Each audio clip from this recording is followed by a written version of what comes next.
కేసీఆర్ వైఫల్యాలను కప్పిపుచ్చుకునేందుకే ప్రభుత్వం ఫెయిల్ అయిందంటున్నారని, రాష్ట్రంలో ప్రతిపక్షమే ఫెయిల్ అయిందని కాంగ్రెస్ పార్టీ అధికార ప్రతినిధి అద్దంకి దయాకర్ ఆరోపించారు.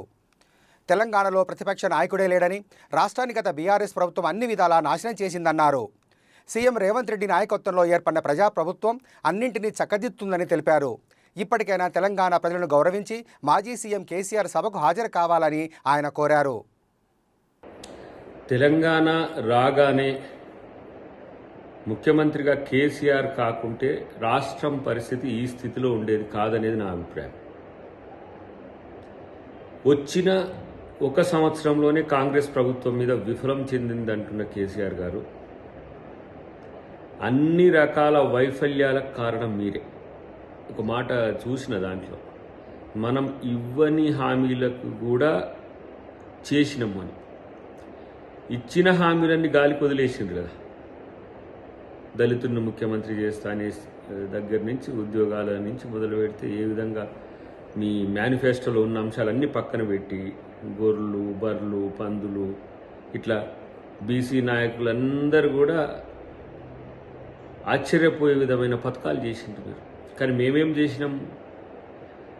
బీసీలకు స్థానిక సంస్థల్లో రిజర్వేషన్ల కోసం చట్టం తెస్తున్నాం.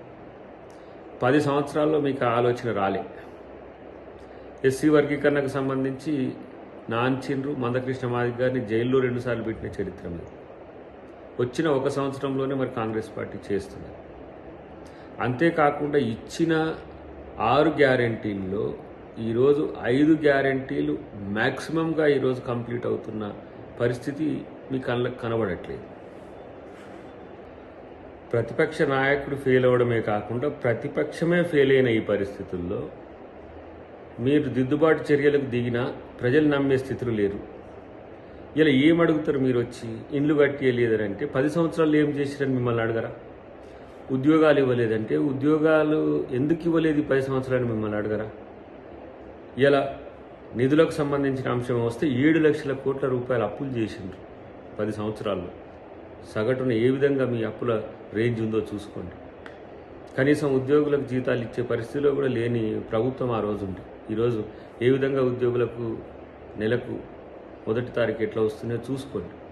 ఇదంతా పక్కన పెడితే ఇంకా తెలంగాణలో బీఆర్ఎస్ టీఆర్ఎస్ బతికి ఉంటుంది అని అనుకోవడం అనేది విడ్డూరమే.